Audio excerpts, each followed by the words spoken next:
I just want to wish you an early congratulations for going for it, for thinking about it. Like, I'm so excited to cheer you on towards the finish line, which is actually really your starting line.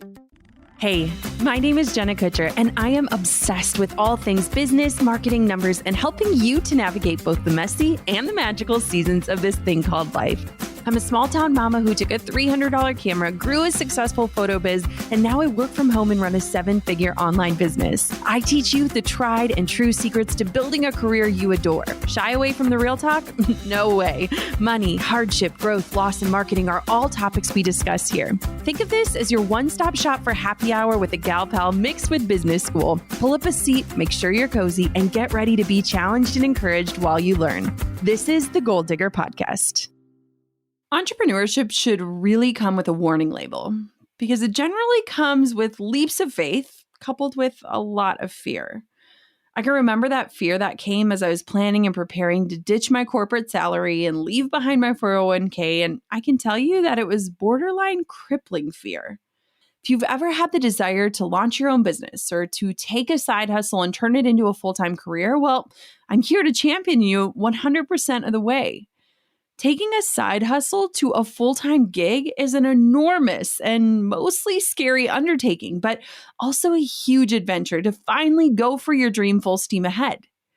So if you want to leave your full-time job or steady income behind, whatever that might look like, to go for a different dream and goal, and to launch or scale your own thing, there are a few important and smart steps that will make the transition A, way less scary, B, way more motivating, and C, a whole lot more well thought out so that you aren't freaking out in a year if things aren't going well or a challenge crops up that you didn't quite expect.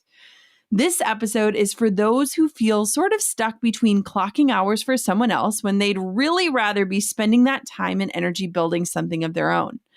I know the temptation of just wanting to go all in right away, but let's pause and walk through a few smart steps that you can take right now so that when it is time to quit your job, you are fully prepared for the leap and know exactly where it is you'll land. Are you ready? Let's get into it. Thanks to Purple for supporting my show. Your Purple mattress really is comfort for an uncomfortable world. Get 10% off any order of $200 or more by going to purple.com/goaldigger10, promo code goaldigger10. Terms apply. Thanks to Faraday for supporting Goal Digger. Faraday is a family-run brand making high-quality, timeless clothing with modern design and functionality. Get 20% off all your summer clothes now by going to faradaybrand.com and using the promo code GOALDIGGER at checkout. I remember when I had the inkling of a desire to just finally hang up my corporate hat, which at the time was my Target red shirt and khakis. And by the way, if you work for Target today, you are so lucky that you can wear jeans and t-shirts because we had to wear like polos and khakis. I mean, just get that into your head. You're very lucky. But I remember that feeling of being like, okay, I don't want to do this forever. And I had this simultaneous adrenaline rush and a borderline panic attack. And I knew that I wanted more freedom than corporate America and the ladder climb and all that it was providing to me, but I wasn't sure if I could make it on my own and how I'd make it on my own. Deep down, I knew I desired more of this creative outlet that pushed and inspired me every single day, but I wasn't really sure that I could make that into a sustainable career. And if there's one thing I've learned about entrepreneurship, it's that it often lacks something that we essentially crave, which is certainty.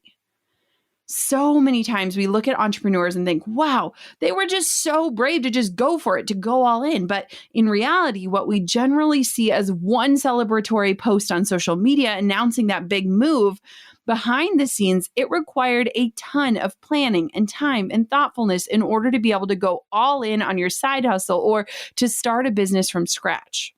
I mean, in today's world of shiny social media posts and with our tendency to hide the ugly, hard work required to actually make a living doing what we love, we often look at someone else's 1,000th day and compare it to our own day 1 or day 20 or even day 75. And we think we should magically be where they are, but it's just not true. Most entrepreneurs don't just blindly jump in, cross their fingers and toes, and hope that it'll all work out. Most burn the candle from both ends, pinch the pennies, and meticulously plan their escape route that leads them into the freedom that entrepreneurship affords. In fact, most of the entrepreneurs I personally know and have studied throughout my career, including the hundreds of women who I've interviewed on this very show, most began in a more typical 9-to-5 job and felt this pressing on their heart to pursue something different on their own. They didn't go from corporate America to a dreamy home office with tons of leads and clients within a matter of days. Took a lot of dreaming and scheming and planning and thinking through different scenarios, and it likely took lots of time to prepare multiple areas of their lives. Now, I also realize that some people are totally happy with their more traditional 9-to-5 jobs. This is not meant to make you feel dissatisfied or less than if you love the stability your job brings you. Like, I fully get that we are not all wired the same way. And heck, I support it and understand that in the entrepreneurial space, sometimes leaders can make it feel like you should want to up and quit your job and you can only be happy and successful if you start your own thing. Now, I know that's not the case and that there are so many beautiful opportunities for growth and passion and inspiration in working for someone else and providing your gifts in that certain business or industry. So please don't think this advice is for everyone and that I'm telling you that you must quit your 9-to-5 and launch your own business in order to be happy. Like, heck no. If you love what you do, keep on at it and know that you're making a difference, and your choice provides you an entirely different kind of security and freedom that is absolutely beautiful. So with that, are you ready to take a little journey back to the life of pre-full-time entrepreneur, Jenna? Well, I will never, never, even if I wish I could, I will never forget what that phase of my life felt like. I remember it like it was just yesterday, telling my parents these ambitions to transition into full-time photography. I was prepared for this news to be a shock because I had essentially landed my, quote, dream job out of college and had never taken a single art class in my life. And I mentally rehearsed the conversation. Do you ever do that? Where you're imagining okay, they're going to say, and then I'm going to say, and then they're going to say, and I'm going to say. And I mentally rehearsed a million times, just anticipating every possible question and coming up with my answer, my response to help quell my parents' fears. And truth be told, while I might have come across as confident, I was equally afraid and I didn't have a safety net to fall back on. At the time, so let me just paint this picture. At the time, we're planning our wedding. Drew was let go from his job unexpectedly days before we got married. I had student loans, and so the stakes were high, and I had to prepare for the worst and hope for the best. And that's exactly what I did. I truly believe that there are two types of people. The ones who need to burn the ships to take the island and jump all in to light that fire under their butt to make it happen. Or the other ones, like me, who need a well thought out backup plan and time to prepare. So regardless of which camp you fall under, I hope that these tips and tricks will help you to not only navigate tough conversations with the people who might be questioning your leap, but also to prepare you personally in a way that invokes confidence in belief that you're making the right decision for you. So first things first, let's talk about responsible logistics. What do I mean by responsible logistics? Well, take, for example, me planning for my conversation with my parents. What are the things your parents or a trusted mentor would question you about before taking the leap? If you currently have a salary and health insurance and a 401k, then you'll want to be sure that you can replace those things or that you have a plan surrounding those big topics before going full in with your side gig. If you currently freelance or work part-time jobs that don't provide these types of benefits, it's still smart to try and get a plan in place for your future and for your health, aka setting up retirement savings and health insurance if possible. I remember I had sat down with an accountant, literally the same person I use to this day, and I hadn't even made a single penny yet. But I asked all of the questions about taxes and paying myself and what I needed to prepare for expense-wise. And it gave me the ability to start to plan out based off of what I would actually need with certainty. I also waited until Drew and I were married and he had secured a stable job to switch to his health insurance, and had contacted an investor who my accountant referred to help me with the retirement piece. While these initial steps required an investment on my end, I totally acknowledged the importance of having a well thought out plan, and it helped to give me the clarity to set the right goals of when I would be able to go full time. Now, let me just preface this by saying I am absolutely not a financial advisor, clearly, but I do want to share a few things that have worked for me and others who have led similar paths from corporate career to entrepreneurship. So when I decided I was going to pursue photography, I first made sure I was making the same amount per year in my photography business as I was in my salaried job. Now, this is not totally necessary for everyone. In fact, you might not even need nearly as much as your salary pays you, or you might need more than it currently provides. So this is where determining your enough point becomes extremely crucial. And it's the first thing you should do as you prepare to eventually leave your 9 to 5. So for me at the time, the $50,000 salary was what we needed to pay bills, create a savings, pay off my student loans, and live comfortably. So my goal in my head was to attempt to match that, making it a worthy decision to go all in. So for the first few years of my business, I paid myself that same amount, even though my income was growing. It allowed us to save even more money to reinvest back into the business, and it kept us living under our means without changing the lifestyle we had grown accustomed to. I mean, we were still fresh out of college, newlyweds. We didn't need the extra money. And I'm personally so thankful that that extra money didn't burn a hole in my pocket and that it allowed us to save. Because by year 3, my business was bringing in 6 figures, but I continued to pay myself that same $50,000. So if you're not quite sure how much you need or what to shoot for, go back to episode number 312. I'll link it in today's show notes as well at jennakutcherblog.com. And I did a full episode about how to define your enough point, and it's totally worth a listen as you begin to navigate what yours is going to look like. And remember, this is an entirely individual number for you, your situation, your lifestyle, your location.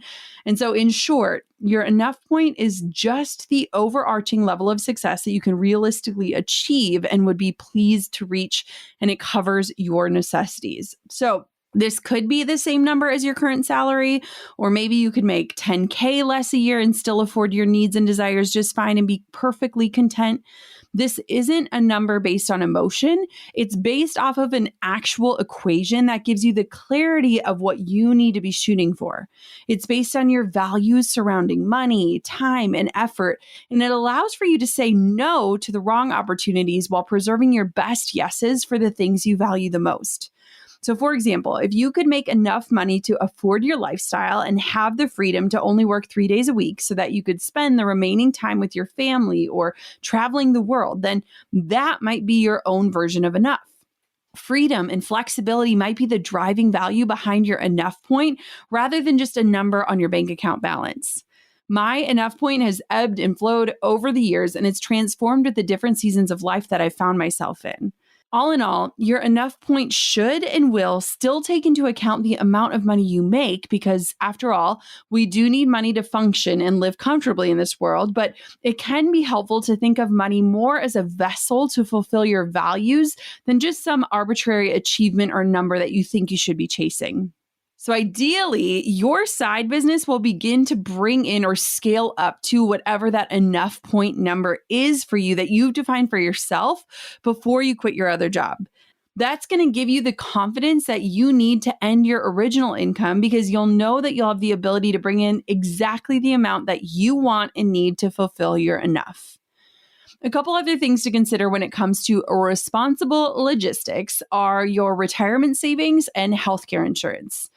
There are good options for entrepreneurs for each of these, and it's important to research and seek out the best options for your specific needs and goals before choosing your route.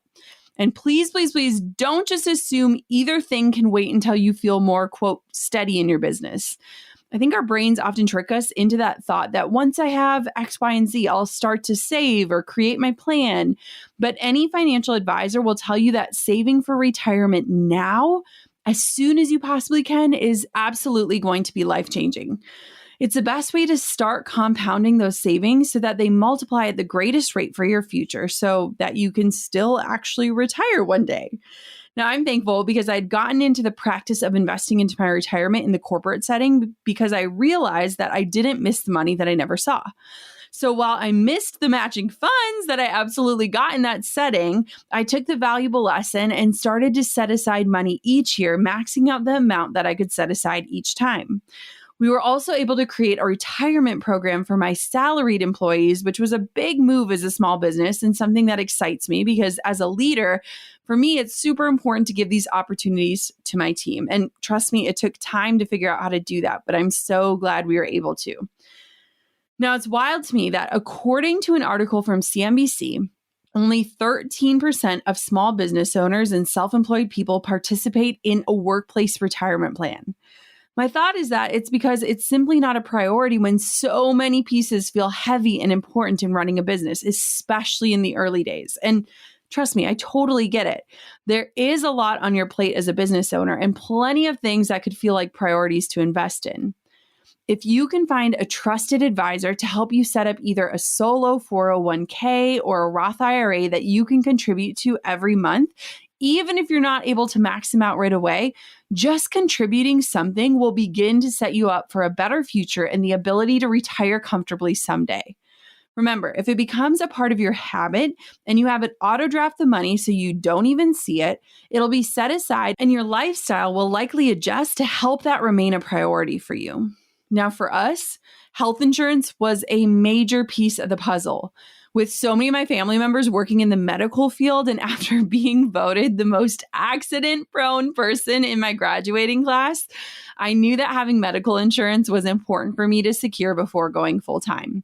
Keep in mind, this was a decade ago, so the options have absolutely changed around healthcare, but it's important to note that there are also a lot of healthcare plans and opportunities for self-employed people out there. Unfortunately, many of the options are very costly. However, health insurance is one of those things that's important to have. While we can plan and hope and pray to not have anything happen to our health, just in case it does, you want to be prepared with an adequate healthcare plan to help you pay for your medical bills rather than being slapped with an enormous hospital or doctor bill that takes years for you to pay off. For the first few years, we relied on Drew's health insurance, but once he joined the world of entrepreneurship, we obviously had to find a new way. I know healthcare plans vary state to state, but for any of you who live in the US, we've personally been a part of Christian healthcare ministries ever since I became an entrepreneur, and personally, we love it. It's a more budget-friendly solution for healthcare because it's not actually insurance. Instead, it's this cost-sharing system or co-op where members can submit their medical bills and costs and other members help to pay it for them. It's also an accepted form of coverage via the government, and a lot of my friends and family members have switched to it. An extra awesome piece of this is that you can also write off the amount that you spend on it each year since it's technically a nonprofit. Now, the blessing is we're incredibly healthy people, so we've only needed to rely on it for Coco's birth and this pregnancy, and our costs have been entirely covered throughout. It's astounding and it's so beautiful to me that a generous solution like this exists, and it's helped so many people to be able to afford their health costs around the country, us included. You can totally take a peek at more information on CHM. We'll link to it in today's show notes. And I just want to note too that there are things that you have to adhere to become a member of this co-op. You can learn all kinds of details. It's definitely not for everyone, but it's been a really great fit for myself and a lot of my friends in the industry. The winters in Minnesota are somehow worth it when we finally get to bask in the summer weather on Lake Superior. Since we've been spending a lot more time up at the lake, my entire wardrobe basically screams lake life. Faraday has all the lakeside vibes I love. Faraday is a family-run brand making high-quality, timeless clothes with modern design and functionality. Whether it's their dresses, shirts, shorts, or more, their products fit so well that it feels like you could have had them for years. They also prioritize sustainable fibers like organic cotton, ethically sourced cashmere, recycled polyester, linen, and hemp. Plus, they strive to use non-toxic dyes and water-efficient processes. Faraday is so confident in the quality of their stuff that they have a lifetime guarantee of quality. No matter what, they'll replace or fix your clothes forever. I'm wearing my brand new organic cotton pants that come in the perfect Jenna Kutcher orange, and I basically live in them. You can get 20% off all your summer clothes now by going to faradaybrand.com and using the promo code GOLDDIGGER at checkout. That's FAHERTY brand.com with the promo code GOLDDIGGER at checkout to get 20% off your summer clothes. I'm getting closer and closer to welcoming baby Kutcher number 2, and that means I'm getting closer and closer to the sleep deprivation that comes with the newborn phase. The sleep that I do get needs to be top quality on a top quality mattress. Purple is comfort reinvented. Only Purple has the Grid, a stretchy gel material that's amazingly supportive for your back and legs while cushioning your shoulders, neck, and hips. And because of how it's designed, the Grid doesn't trap air. Air actually circulates and flows through it so that you'll never overheat. I've seen the Purple Grid firsthand, and it truly looks and feels unlike any other mattress material. And honestly, that's the whole point. Purple's proprietary technology has been innovating comfort for over 15 years. Purple really is comfort for an uncomfortable world. Right now, you'll get 10% off any order of $200 or more. Go to purple.com/golddigger10 and use the promo code golddigger10. That's purple.com/golddigger10, promo code golddigger10 for 10% off any order of $200 or more. Purple.com/golddigger10, promo code golddigger10. Terms apply. Finally, one last responsible logistic that can be helpful to prepare before leaving your job is to make sure that you have some savings set aside. Now, I know that we already covered your enough point and what your side business should be bringing in before you go on full time, but I'd also recommend putting aside any extra income that you can for a few months in order to pad your savings should an emergency come up. Now, I was super thankful I was able to save all of the money I had coming in from the photography business while I was working my full-time gig in order to build up my savings. Doing that allowed me to reinvest in the must-haves that I needed in order to launch my business and get it to a point that made me feel confident to make the leap. If you have a side hustle on top of a more consistent income, my best advice is to save every penny that side hustle is bringing in and wisely reinvest in the must-haves. Don't get used to that extra spending money or it will make it even harder for you to make the leap. Try to be conscious of setting aside as much money as you can manage to build up a savings account that will help give you the confidence to leap without worrying too much about money. The personal finance tracking app Mint advises that you save at least 6 months of living expenses before quitting your job. Now, I personally think that's a pretty conservative amount, but if you can save that much or already have that much in savings, then bravo. Like, by all means, go for it. But in general, I personally believe 3 to 6 months of living expenses should be plenty should any kind of emergency or slow season arise in your business. Now, let's talk about some things to do in your side hustle to prepare to take it full time. Whether you're a coach or a consultant, a personal trainer or an artist, a course creator or a social media manager on the side, there are a few things that you can do to set up your side business to be successful before you take it full time. One of the most important steps you can take is setting up a few streams of revenue in your business. And while that might sound overwhelming, it's a way to ensure that you have more than one way to make money.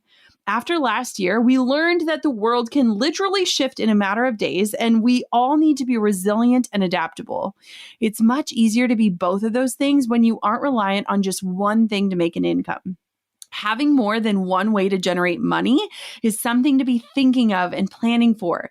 It doesn't mean you have to have 101 different offers and the products and the services for your target clientele. In fact, I'd recommend just having at least 3 and trying to make each of them different price points so you can reach and serve more people and so that you have options based on the current market, the economy, or the needs of your clients. What that might look like is, say, for a health coach, you could offer one-on-one coaching as your highest investment level for clients. Then you could also offer a less expensive mini course about how to meal prep for a week. And then finally, your lowest price point offer could be something like a downloadable ebook or a PDF checklist that costs less than $50. These 3 offers provide a range of support levels as well as a range of payment opportunities so that you can offer your expertise to anyone, no matter their budget or how much help they might need. It also gives you the ability to market more than one offer for your audience, giving you a broader range to speak about as you focus on selling. Some other ways to add more revenue streams include sponsored content with brands you love, or sharing affiliate codes for products that you adore, or selling merchandise of some sort. Just keep in mind that selling products introduces a few new pieces of the puzzle, like figuring out where to host your shop, how to ship or deliver the items, but it can be an extra revenue stream once you sort out those details. These days, the ease of use makes it a lower barrier to entry in starting up other means to generate income. On top of multiple revenue avenues, you'll also want to be sure your email list is set up and warmed up. Did you know that Drew had an email list before he ever had a business name or a website? While he was working his 9-to-5, which was selling wine, we started an email list for him so that when it came time to launch his health coaching business, he'd have a list to launch to. We created a few simple freebies, at-home workouts, our grocery list, the foods we prep each week, and he started to share them on his personal accounts. Not only did this grow his email list, but it also gave us indicators on what people actually needed, and it helped us develop his business idea and model around what people were actually looking for. Trust me when I say one of my biggest business regrets was waiting years to start my email list. You want to have an email list up and running well before you leave your full-time job so that you can be speaking to and engaging with your target audience, aka turning them into a warm audience that knows and trusts you and that will be more willing to buy from you too. If you create an email list that is focused on serving before you have anything to sell, you're building an audience that will be eager to support you when the time comes to launch. I have tons and tons of resources about starting and growing email lists if you ever need any help in this area, because spoiler alert, it's one of my favorite marketing tools ever, which I have a feeling you know if you've been here around these parts for longer than 5 minutes. I'm straight up obsessed with email marketing, and I always want to make it as easy as possible for people to get started because I know it can feel and seem so complicated before you actually dive in. So if you go to jennakutcherblog.com and use the little search bar and type email list, a bunch of blog posts and podcast episodes will pop up with info on how to start, how to grow, and how to serve an email list. Episode number 369 is all about how to start an email list, even if you don't have a business yet, and it's a great one to begin with. I also have a free 1-week challenge that you can join anytime that'll walk you through how to start your list and get 250 plus subscribers within a month. You can find that free mini course at listbuildchallenge.com. That's listbuildchallenge.com. And you can begin growing your email list today. Now, I always say this, but it's important. Email lists are the best way to build a strong community and connect with your target audience. I consider social media like the hello, the handshake, the how are you doing?